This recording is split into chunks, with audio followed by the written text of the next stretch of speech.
Hey everybody! Hey, Doing bud. another video. Look at us go. Anyways, we wanted to do a video to actually set up what we're going to be preaching, talking about on Sundays Excited. through the month of New November, series. which is a word that I think God gave you the right wording for it. And so, But why this has don't been you but this has been stirring for a while. it has been, and you just got to know, like, we've been praying about timing for these kinds of things, and we just felt like, yeah, now is the time to do this. So we are starting a series through the month of November called God's Heart for Your Financial House.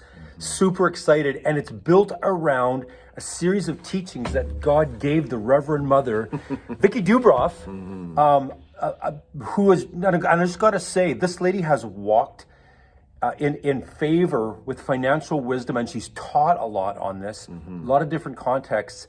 One of my first jobs was at an IGA in Burnaby, and Vicki Dubroff was hired there to be a bookkeeper. Yeah. And she just happens to be a bookkeeper now at here at Mippers at our Community Church as church. well, and Wagner Hills and like it's just, she walks in the world of finance, but bigger than just a job, God's given her some real insight and some Yes. teaching. And so how we're going to structure this, God gave her a word, and it's built around the image of building a house. And our life is like a house.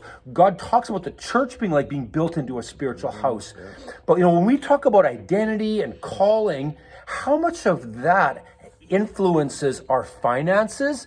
But really, the financial picture from a kingdom thing is so big because it affects everything that we're a part of. How many conversations that Jason and I have had in the last 2 weeks with people that are finance related? How much have you guys talked about finance at home Or thought about or it? thought about finances this week?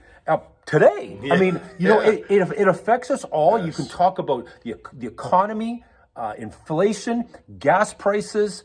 You can talk about and we haven't done a series in church for quite a while, and we feel like this is the time. And so we're very excited. So how we're going to structure this, and I'll turn it over to Jason. Actually, why don't you talk about how we're going to structure this? Because I think it's we're going to try to be a little creative with how we're going to do this. Yeah, so there's, it's part of our discernment is sometimes, the Lord gives somebody a word. And it's like, I could try to teach it myself.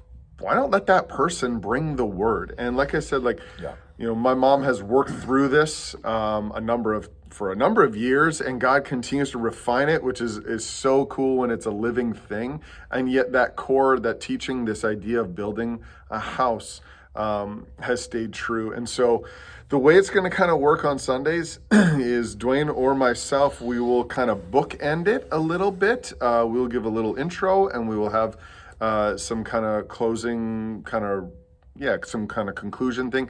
And my mom is going to teach kind of her teaching through the middle piece of it. And so there's going to be practical stuff in this. And the thing I want to keep coming back to is this thing about, we say, well, why this? And I think, you don't want to redo your roof in the middle of a rainstorm. You want when the sun is shining and you see some indications inside the house that, like, hey, maybe something ain't right. When the sun is shining, it's time to go look, and it's time to do that work to prepare for when the rain comes. And so from a church kind of perspective, because I know one of the things is that I know I've experienced this, not all the time, and I am speaking in generalities, but a lot of times I will say that, these topics come out as sometimes when the church isn't doing so well financially. And we have been saying this, we are actually in a very good spot. We are as a church, we are in an incredible big picture. Place of blessing. Absolutely. Dwayne has used the term war chest quite a bit. And so you don't have a war chest if you're in extreme debt. We are not. We are in a place of good and a blessing. And I think that that's why this is the right time, is because we don't need to feel stressed or pressured into stuff. This is about listening to what God has to say. And that again, I want to say that I know sometimes we can talk about the topic of finances, and sometimes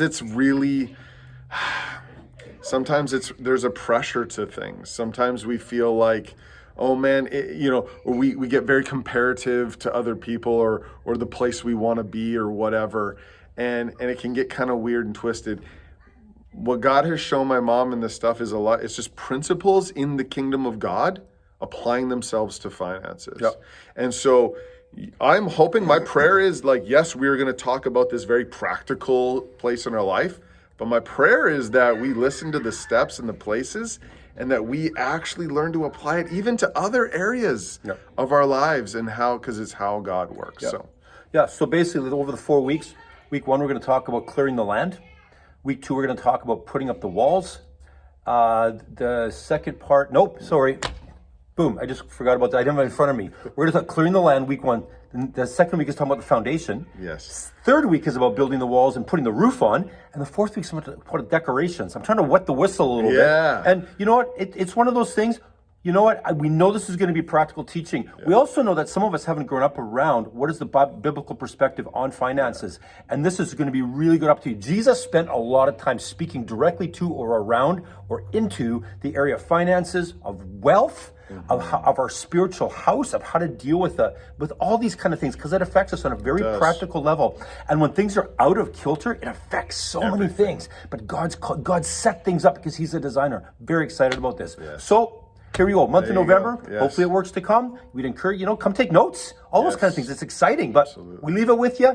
There's a bit of a trailer teaser, entice you, whatever, but anyways. Yeah, so we'll hope that you do come and come with this mindset. Be prepared, even praying now. Okay, Lord, what do you want to show me about this? Yeah. So see you there. Yeah, good.